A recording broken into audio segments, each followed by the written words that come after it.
accidentally locked myself in drug rehab. No, this isn't fucking clickbait. I was having a really hard time with my mental health at one point. I was waking up every day. I was anxious and crying. I just literally could not get it together. And I was having really bad intrusive thoughts, which continued to fuel the anxiety that I was having. And they were outrageous, like absolutely outrageous. I would use the stove and then I would go upstairs and I'd be like, what if I left the stove on? What if I left the stove on? I think I left the stove on. I need to go back downstairs or it's going to catch on fire and it's going to kill my entire family and I'm going to be stuck with nobody or nothing and then I'm going to be a hobo. Like, it was cray-cray. I was insane. I was still trying to push through the very best that I could. I was going to work every day and really just trying my best. And then my dog died. My dog of 12 years, Lucy, just kicked the bucket. She kicked the bucket one day at home and I finally lost my shit. I was at work one day. I had made a mistake at work and it drove me insane. Between losing the dog and making the mistake at work, it was my breaking point. I couldn't get out of bed anymore. And I know it sounds insane, but if you have mental health struggles, you know it's not insane. I couldn't get up. I couldn't stop crying. I didn't shower for like 2 weeks. I was fucking disgusting. One day when I finally had the power to get up out of bed, I went downstairs to my parents and I said, guys, I need to get help. And they both kind of just had this face of shock. They were like, is she serious? Is she actually want to go somewhere right now? And I was like, no, I seriously need to get some help. I'm worried about myself. And they were like, okay, homegirl, we got this. So I actually had picked up my phone and I called the nearest what was supposed to be a mental health facility. Mental health. They said that they were willing to take me in for my mental health struggles, but I would have to go the next morning. So I told my mom that. She was like, all right, hun, just go back to bed, lay down for the night, we'll pack your stuff, and we're gonna go get you some help. So the next day, my mom is packing my clothes for me as I'm just laying in bed crying because now I have the current emotions of now I'm leaving my home for an extended amount of time and I'm having anxious feelings already. My mom gets my stuff packed, she takes me there, and they greet me at the door. And I walked in, it seemed super promising. They like gave me a peanut butter and jelly. They were like, I can tell you're not doing well. You probably haven't eaten in a while. I was starting to become a stick bug. I was looking kind of scary. And I did not eat the peanut butter and jelly. It was giving like, don't drink the Kool-Aid. Like it was giving cult for a second. And I was like, I have a feeling that peanut butter and jelly is not gonna do me well. But whatever. I've now left my mom. I'm going into the mental health facility. They bring me upstairs and there are locking all the doors behind me. And I'm like, okay, I have voluntarily checked myself in. I am kind of worried right now that they are locking all the doors behind me. I get to the front desk and they're like, all right, I'm gonna need you to take off all your clothes. We're gonna have to do a strip search on you. I was like, what do you mean you have to do a fucking strip search on me? I'm here voluntarily. Like, this is supposed to be like a relaxing or get my brain together, but you're gonna strip search me. They were like, yeah, sugar, we gotta strip search you. But we have to wait for a female nurse to come in to be able to do that. Fine, I'll do it. And they were like, before then, do you have anything with strings? And I'm like, strings? They were like, yeah, we need all things that have strings to come off of you. And I was like, okay. I was wearing pajamas and I had taken the string out of my pants. I had taken the strings out of my shoes. And they start going through my bag. At that time, I was on my period. When they go through my bag and they found my tampies, they were like, oh no, you can't have this strings. I was like, I can't have my tampon? You're gonna take my fucking tampon? They were like, yeah, shawty, like, this shit's got strings. We told you, no strings. I was like, bruh, that's a little excessive. What am I gonna do? Like, take the tampy string and like, what the hell am I gonna do with the tampon? They were like, but don't worry. We can give you this. It was like a diaper. Essentially, a big ass diaper. I was like, oh, hell no. Oh, hell no. I'm not gonna be sad, be a crying big ass baby, and wear a diaper to fit the fucking look. You're not gonna make me wear a diaper. I want my tampon. And they were like, nah, Shetty, you're not getting your tampon back. You can wear what we gave you. And that's it. I was finally like, fuck, fine, I'll wear your like big ass diaper. Finally get to the room for the lady to like strip search me. And I don't really remember much because I was so cray-cray that I was kind of out of it at that point. But I do remember cold hands, feeling my regions, and I'm like, what the fuck is going on right now? I'm finally checked in and I am so scared. I am the only girl. It was a group of men that were anywhere between 30 to like 55. And I'm like, what the actual fuck? Like, they don't have like a girls pod. They don't have anything like that. No, shawty. No, shawty. So I like run to what's gonna be my bedroom for the next few weeks until I heard one word. Smoke break. I do vape. I know. Don't yell at me. Don't yell at me. And no, my voice doesn't sound like this because of the vape. I'm sick. Okay, so back the fuck up. So as soon as I heard smoke break, you ever seen Scooby-Doo where they like go to run and they're going so fast they're stuck in the air like this? That's how I envisioned myself when these people said that I could hit the vape that I brought. So I grab it and I'm now sitting in a group of men outside just hitting my vape as they're smoking their ciggies. They're all talking about the reason that they're there. One man said, I'm here because I was supposed to go to jail, but I opted to come here instead. The next, I'm here because I'm addicted to crystal meth. The next, I'm here to get over my alcoholism. And it is just continuing. These people are just listing out all the drugs that they're doing and that they're there for rehabilitation. And I was like, what the fuck is going on right now? There's no way. There's no way that I'm here in drug rehab and a group of scary men. What is this? And then the doors to the outside area where we were smoking open, and it was almost like the light of Jesus came in. It's a girl. She comes in and I'm like, I wave because I'm like, oh my God, a friend, someone that can understand and relate. She sits down and doesn't say jack shit to me. She looks angry. And one of the guys tried to talk to her and she just completely ignored them. Her ignoring him added fuel to the fire because then more of these men, maybe 7 men, came outside. The other 3 or 4 stayed inside. But now they all want to talk to her. And then she starts popping the fuck off. She said, I don't want to be here. I didn't have a choice but to be here. They want me to get off meth. And as she continues to talk, at this point, I'm just like, fuck, what did I do? And then I overhear her say that she is pregnant. And I'm like, you know what, girl? Live your life, do what you gotta do. I'm just gonna mind my fucking business. When she's done like popping off on everybody, one of the men in the group come up to me when she's done talking. And he's like, you should bend over and touch your toes. I bet you can't do it. I bet you can't do it. I was like, no, I'm not gonna do that. I'm not gonna do that. He was like, come on, baby, I bet you can't. I'll put money on it. You can do it. No, you can't. Like trying to like tease me into bending over and touching my toes. And I was like, no, I'm not doing that. There's a voice in the corner that says, leave her the fuck alone. And I look over and I realize that there is one more person sitting in the corner. That is a girl. It's a girl. She's made herself so not apparent. I didn't even see her. She says, leave her alone. I said what I said. And he's like, no, I was just messing with her. I was just messing with her. Just kidding. By then, the nurses were coming in to collect all of our smoking devices and take away everyone's lighters and stuff. And the girl that just stood up said, hey, why don't you come with me? And she looks at me and said, once we got inside and we were by ourselves, she's like, you need to be careful with that guy. I was like, yeah, he gives me the heebie-jeebies. She was like, no. He's here because he took this over going to prison for smashing somebody in the face with a coffee pot. So you need to stay with me. And from that point on, we're going to call her Lily. Me and Lily were like this. I was not going to leave Lily's side. I refused to walk away from this girl. However, it was now nighttime. We all had to go to bed for the night. I lay my cozy self in bed. They gave me a trazodone for the night and some other mysterious medication that they never told me what it was. They just told me it would help my brain. I lay in bed. I'm just starting to fall asleep and I hear a shriek of terror and pain. And it starts all night long. Hours of the screaming. It's a woman's scream.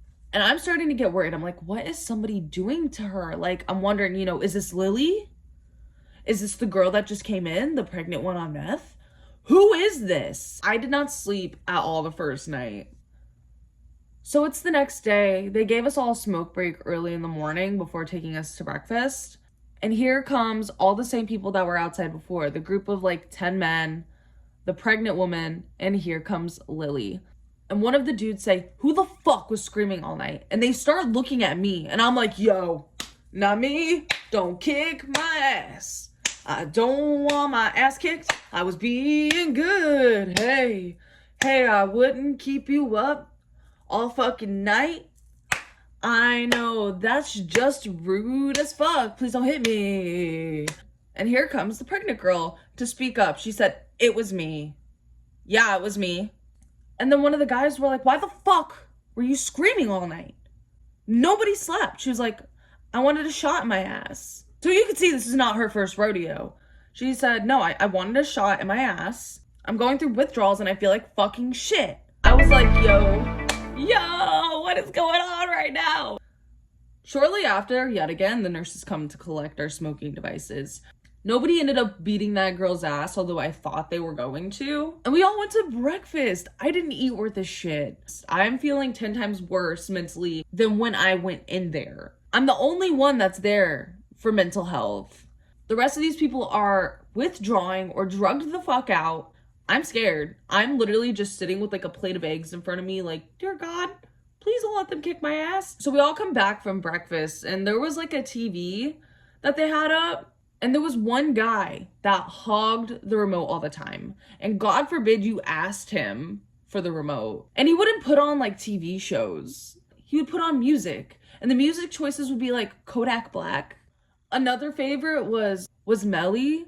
So I'm sitting there traumatized listening to "I've got murder on my mind, murder on my mind." I'm listening to this next to a bunch of people that could potentially try to murder me.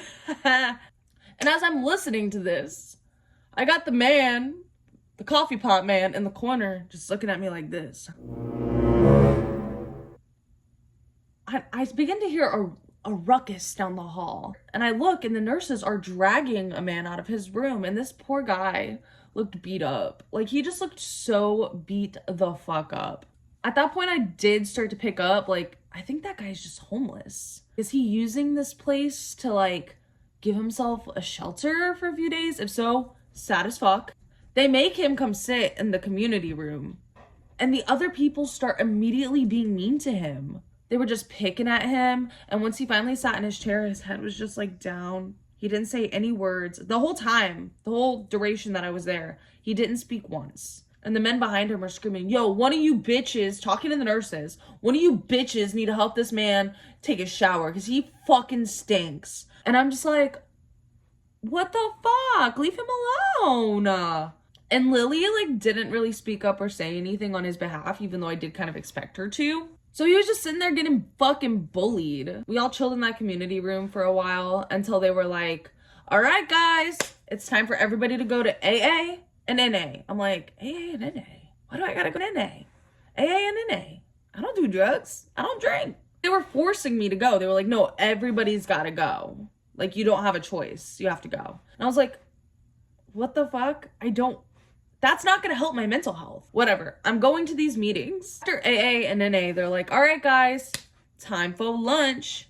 I yet again did not eat jack shit. I just sat there in silence. However, I've started to open up a little bit and I'm telling Lily about what I'm there for and she's telling me about her life and we start to get close. And I'm hearing screaming and I look back and it's the homeless man and he's being screamed at by the nurses. They made him start emptying his pockets. He was trying to take food back to his room. And that shit broke my heart. I was like, what? Why? Let him take his food. Let him take his food. It's not gonna hurt anybody. If there's ants, I will come and personally play exterminator. So we get back, we do another smoke break, and yet again, they drugged me and I went to bed for the night. So it's now the next day. And we're gonna introduce another character to this story. It's early in the morning, we all already took our break, we all already went to breakfast, and here comes a little old woman. And I'm like, oh, how cute. And she immediately sees me and like connects to me after she was checked in. They did her body search and stuff.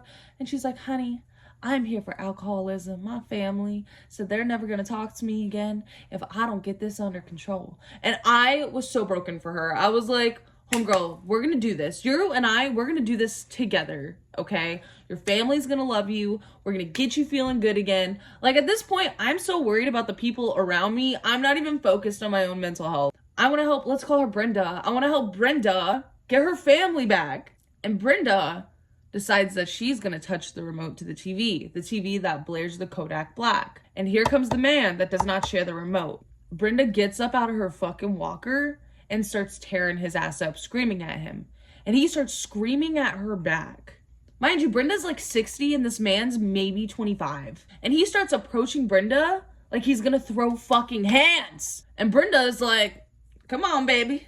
I got some years on me. Let's do it. Like, Brenda must have grown up in the streets because she had no fear of this man. And it ended up taking nurses to break this up before it became this huge fight between 60-year-old Brenda and 25-year-old man. Mind you, they had beef the entire time I was there. I'm not going to go through that whole lore, or this video is going to be like a 45 to an hour long video, and I'm trying to keep it as short as possible. Rather than doing AA and NA, they have a man that comes in. He's going to preach to us. And he brings this big ass boombox. I'm like, why you got a boombox? Like, what is this about a bee? Mind you, it was mandatory for us all to go. Because each thing that you're doing, like each NA and AA that you attend, and every time you go and sit at those meetings, they're checking it off, your attendance. And that's what's going to get you out of there. So he whips on his boombox. Boom, boom. He starts rapping. Drugs are bad. And Jesus is good. Drugs are bad. And Jesus is good. Hey, hey. Drugs are bad, okay? Jesus is good.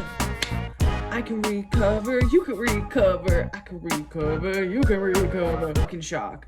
I'm just in fucking shock. And Brenda finds her way back to me. And Brenda's like, hey, girly, like, are you okay? Brenda is just yapping about her life and telling me about her animals and about her dogs. And honestly, this was one of the most comforting moments that I had. I did bring like 2 books with me. One was like a dog training book because I was a dog trainer at the time. And the other was just like some vampire book that I wanted to read. I ended up giving Brenda my like dog training book because she was saying how bad her dog was. And I was like, hey, you can try to read this book and apply it to your dog at home. So Lily, Brenda, and I are all having this bonding moment over this book, which was so needed and was the only normal moment that I had felt the entire time that I was there. They go to give me my nighttime meds that night, and I noticed that one of the medication has been doubled. I'm like, what is this medication that you're doubling? This looks like the wrong dose. And they were like, no, this is the same dose that you've been taking. I'm like, no, the blue pill, I was only taking 1. I now have 2 blue pills here, a trazodone, and this other medication. I'm not supposed to have 2 of these blue pills here. And they were like, honey, we promise this is what you've been taking the whole time. I was like, I'd really prefer not to take this. I said, look, if I can just take the 1, I'd be a lot happier with that because that's what I've been doing for days now. And they said, no, we need you to take this tonight. And I'm like, what the fuck? I ended up taking those meds and then I started getting really sick. I was like, what the fuck? And I go to the nurses because my heart is just racing and I'm like, hey, I don't feel very good. And they were like, here, let's give you a Benadryl. That'll make you feel better. They gave me the Benadryl and I felt 10 times worse and I finally just passed out. I don't remember anything from the rest of that night. Actually, I lied. The only thing I remember was John Wick being on the TV at one point and then I was dead to the world. So it's now again the next day and Brenda was like, you're fading away. You need to eat something. You haven't eaten in days. You look like a skeleton. You look scary. Lily was agreeing with her. And at that point, I did kind of pick at a little something, but they were right. I hadn't eaten in days. I was purely running off adrenaline. We get back to the community room. They were like, all right, guys, you're going to be able to go outside today. Not once have I been evaluated for my mental health, but sure, let's go play basketball. And Lily's like, do you want to play some basketball? And I was like, sure. So I'm awfully playing basketball because I've never played basketball with Lily. And again, this was one of those moments that just kind of felt really wholesome. As much as I was reluctant to go, I did need it. So we all go back to the community room and yet again, they have pulled the little homeless man out of his room and forced him to sit in the community room. And everyone yet again is being mean. He stinks. He smells so bad. He needs a shower. Oh my God. And I just felt like shit for him. Like I could not, to this day, I still think about that man and hope he's okay. So that night we had all went to dinner, and I knew that there was a no sneaking food rule, but I was pretty low on the radar compared to some of the other people that were there for like crimes and stuff. So I took a bunch of food and I put it in my big ass sweatpants that I had on, shoved a bunch in my shirt. We all go back to like our pods area, and I find the homeless man in his room, and I brought him all the food that I stole. And he didn't say any words to me, but it was just a look of shock and a look of almost like, oh my God, are you actually being nice to me right now? Couldn't handle it. I couldn't handle it. I felt so bad. I left the room without saying anything to him. I just handed it to him and nodded and walked away. We're now on like day 6 or 7 of me being there, and I have not once gotten individualized help. And there was a phone where I could call people. So I call my mom and I'm like, Mom, they're not helping me here at all. They've given me a bunch of drugs. I don't know what they are. This is primarily for drug addicts, and I think I really want to go home. She said, why don't you find someone to talk to? You know, you went there voluntarily. They should be able to discharge you immediately, give you some meds, and send you home. So I go to the nurse and I'm like, hey, so I need to go home. I was like, this is not the place I need to be. No one has helped me. I've gone to multiple NA and AA meetings. I have not one time had a mental health consultation. You guys have given me a bunch of drugs. I would like to go home. They were like, well, you can't just leave, unfortunately. We will have to have a psychiatrist check you out of here. And I was like, there's a psychiatrist? Where the fuck has the psychiatrist been? That's what I needed. And the unfortunate part too was that that same day was the day that Lily was getting discharged. I do have Brenda, but I don't think that Brenda would stand up for me the way that Lily would. So now again, I'm alone with like 12 drug addict men, multiple that are potentially dangerous. The next morning, we did have a new person come in. It was this very nice woman. We're gonna call her Lisa. So now Lisa's there. She introduces herself to me. I talk to her. And she was also there, of course, yet again, to get off drugs. But she was genuinely kind. And she was like, how long are you gonna be here? I was like, I'm gonna talk to the psychiatrist today and get out of here. I was like, because this is just not helping me. I'm here for mental health. And she was like, why'd you come here for mental health? I was like, because I read on Google it was a good idea. It's later in the evening and the psychiatrist still hasn't come. But therapy started yet again. All of the people have to sit at the table and they've got us a bunch of crayons. They want us to listen to a lecture and draw things. Draw things from the lecture, you know, about our future life and our future plans. I do like to draw, so I'm like, you know what, this is a good distraction. And I had asked for a pen, and they looked at me like I was insane. You can't have a pen. A pen? We get through that therapy, and after a while, the psychiatrist finally gets there, and I'm like, thank God I'm going home. She sits down with me, and she's like, so why are you here today? I say, look, I was here because I needed some help for my mental health. I just don't think that it's helping. If anything, I'm a lot more scared here. And I don't even get fully through with my story. And she's like, oh, you're manically depressed. You have general anxiety disorder. She starts listing out all these disorders that I have. And mind you, I haven't even told her any source of anxiety besides the fact that I was there. She's like, I definitely recommend that you stay longer. I don't think you need to go home right now. I don't think that it's safe for you. And I say, respectfully, what's not safe for me is being here. She was like, well, you've been put on medication for depression and anxiety. And if I send you home now, I'm not going to be able to give you any of those medications because I don't recommend that you go home. So I will be sending you home without medication. So I then say, you're going to send me home without medication that you guys have had me on for days because you don't recommend me to go home right now when I haven't even told you what the problem is. She's like, yeah, unfortunately, I can't send you home with medication if my medical recommendation is for you to stay here longer. I said, fine, I'll stay. Because I was concerned that if I stopped the medication, I was going to be sick or go through withdrawals or have some type of issue. I do go and I call my mom. I find like the community phone that you can only have for 5 minutes at a time. And I'm like, Mom, they're not going to let me out of here. They're saying that they're not going to give me medication. And here goes my mama. I'm going to call the fucking news. I'm going to send somebody there. I'm going to come up there and I'm going to personally lose my shit. And I'm like, yo, mama, you need to chill or they're going to also lock you in here because they have the ability to Baker Act somebody. I was like, look, they can't keep me more than a few more days. So I'm just going to stick it out so I can go home with meds. And this will all just be a funny story one day. Then here goes my mom again. They've got this many hours to discharge my daughter or I will be up there with the news. And I'm like, okay, Mom, cool. I spend most of the days with Lisa and Brenda and just kind of talking about our life and kind of chilling. continuing to go to AA and NA, and all of the different drug meetings that I didn't need to attend. And it's now approximately been 4 more days since I had seen the psychiatrist. And I'm like, I gotta go home. And we all go out for a smoke break the next morning. And then Brenda said, hey, so there's a community pack of cigarettes and you can borrow from them. I was like, you want me to go get a cigarette? She's like, yeah, bring it out here and give it to me. And I was like, oh God. I don't know if I'm comfortable doing that. And she got really stern with me really fucking fast. Brenda was like, you need to go get me a cigarette. No one's gonna say anything to you. Go get me a cigarette. And I'm like, whoa, what happened to the nice grandma that was just friendly with me like for the past like 5-6 days? And I started to become a little fearful of Brenda. So I go up to the community pack of cigarettes guy. We went to high school together, the guy that's giving out the community pack of cigarettes. And I say, hey, can I get one of the cigarettes? And he was like, you don't smoke cigarettes. And I was like, yeah, I do. He was like, why are you lying to me? I started having a pure panic attack. I was like, I'm not lying. He's like, who told you to come in here and get one of these cigarettes? I need to know, seriously. I was like, I can't tell you, but I'm gonna go sit down. Don't give me the cigarette. He's like, okay, yeah, I wasn't gonna give it to you anyway, but you should definitely come back and tell me when you're ready. I go back without the cigarette to Brenda, and Brenda is fucking pissed. Brenda's like, did you even try? Did you even ask them? I said, yes, he would not give it to me. He knew me from high school. He knows I don't smoke cigarettes.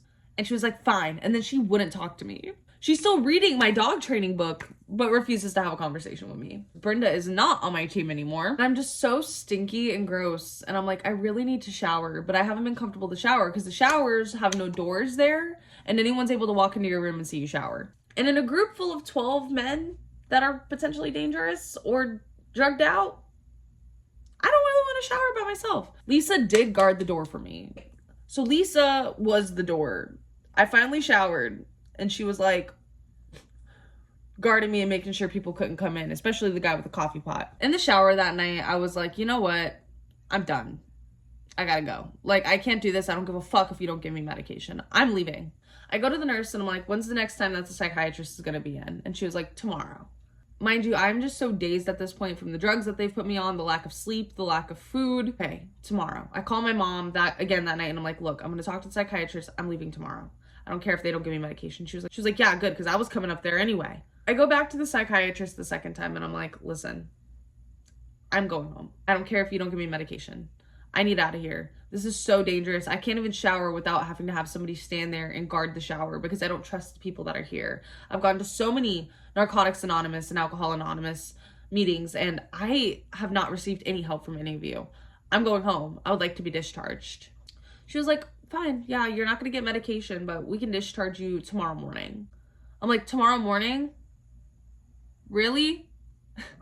Okay, fine. I'll go tomorrow morning. I'll have my stuff packed. And she was like, okay. So I'm back on the phone with my mom because I told them that I needed to call her one more time just to let her know that I'm being discharged tomorrow. And they gave me the okay. I get on the phone with her. I'm like, look, they're not gonna give me medication. They are going to discharge me, so I need to have you here early in the morning to pick me up. And she was like, of course. And as I'm on the phone with my mom, they were like, hey, you need to put the phone down and go to AA and NA. And I finally lost it. I'm like, I don't fucking do drugs. I don't drink alcohol. I'm being discharged tomorrow. I'm not going. And my mom's hearing all this and she's just giggling on the phone. Like at this point, she's laughing because she hears me popping the fuck off on these people. We all go get medicated for the night. Mind you, it's every night. It's like a line that you have to go get your meds from. I get my last dose of medication and I go to bed for the night. I wake up, it's my last day. I can like feel the sun radiating on my face in this very dark pod and community room that had no windows. Miss Journey Shea, Journey, you are now able to go home. You can pack your things and leave. I'm like, bitch, I was already packed. I was already packed. Hey, I was already packed. Hey, I grab my shit and I start running and they escort me out, again locking all the doors behind me, and there's my mom and there's my dad and they just have the lights behind them. They look like absolute angels in that moment. I'm still having major anxiety. I'm still majorly depressed. I just fought a fight for like 2 weeks, barely slept. I'm so tired, exhausted, and I'm like skin and bones, but here are my beautiful parents ready to pick me up. There wasn't many words that was exchanged like on the walk back to the car, but my dad gets in the car and starts blaring some Black Sabbath. Now we're just like jamming down the road to some Paranoid. Great song choice, Dad. We all went to breakfast, and that's pretty much all I remember. Shortly after, because they didn't give me medication, I did book with an actual psychiatrist that was going to help me with my mental health. I've been with him for like 3 years now. I told him what happened at the mental hospital. I told him everything, and he was just absolutely fucking mortified. Like, why would they do that to you? So after that, I got on the right medication, and I've been stable for years. Well, as stable as I can be, I should say. I felt so much better. So that's pretty much it. That's the end of the story, guys. Thank you so much for listening. I feel like this one was really long and super chaotic, so I appreciate you guys sticking with me to the end if you are still here. All right, guys, if you enjoyed this chaotic ass story time, I've got plenty more. You guys can like and subscribe. Hit the subscribe button. Do it right now. It's down there on the bottom. It's super easy. You can also hit the little bell that'll give you notifications. I post every Tuesday and I post every Friday. All right, guys, I love you so much, and I will see you in the next one. Bye.